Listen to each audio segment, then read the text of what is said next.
kok mesti turun tangan dengan membuat surat semacam itu ya, Bung Rocky. Kan sikapnya Pak Prabowo selama ini katanya jelas dia tidak mau campur tangan, tidak mau cawe-cawe begitu. Kalau toh dia cawe-cawe seperti di Jawa Tengah itu karena terpaksa saja gitu ya. Ini padahal kalau kayak di Jakarta ini, kalau toh katakanlah Pramono dan Rano yang terpilih, saya kira buat Pak Prabowo juga tidak ada persoalan. Ini beda dengan Pak Jokowi ya. Kalau Pak Jokowi jelas kalau sampai kemudian Ridwan Kamil yang tidak terpilih ini bisa jadi persoalan serius ini berkaitan dengan masa depan Gibran begitu ya. Dan kalau Pak Prabowo ini kan hubungannya dengan Megawati juga nggak ada masalah, dengan PDIP dengan nggak jadi masalah. Jadi sebenarnya Pak Prabowo tidak harus sampai cawe-cawe juga di Jakarta.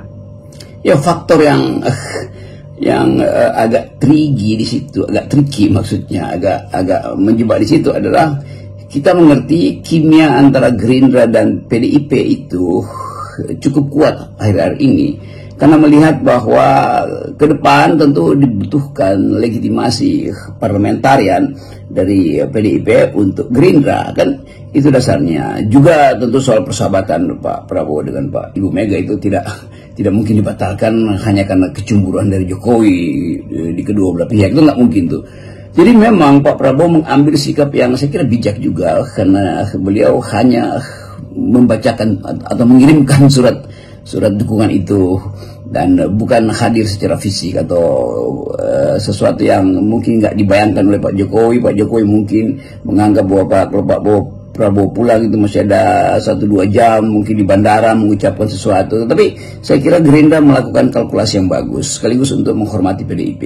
Jadi terjebiklah di situ psikologi Gerindra, dan Pak Prabowo tampil dengan solusi bahwa oke, itu sekedar surat aja ya, kira-kira begitu, dan itu isinya menghimbau dan berharap, memohon.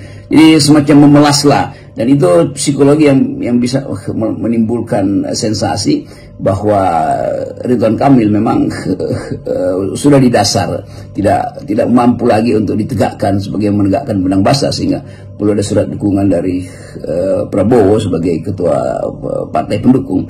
Jadi kita bisa paham betapa tragisnya sebetulnya Pak Jokowi mencalonkan atau menginginkan Jakarta itu dia kuasai, sementara publik Jakarta itu udah tahu bahwa sejak ada Fufu-Fafa, sejak ada roti 400.000, nebeng private jet, itu psikologi Jakarta itu udah terbelah itu, dan itu yang tidak bisa dibaca dengan cepat oleh Ridwan Kamil.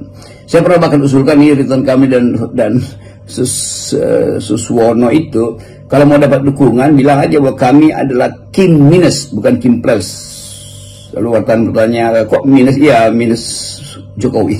Mesti begitu. Tapi kan itu nggak bisa itu diucapkan oleh Ridwan Kamil, karena ada perjanjian ya mungkin tacit agreement, sehingga Ridwan Kamil merasa bahwa logistik akan turun, bahwa dukungan habis-habisan dari partai akan terjadi di Jakarta. Itu lain lagi dengan kalau pilpres. Partai-partai juga lagi sibuk untuk mengorganisir beberapa wilayah yang memerlukan bantuan logistik lebih kuat daripada sekedar Jakarta. Jadi Jakarta pasti lepas dari genggaman Jokowi. Saya kira itu.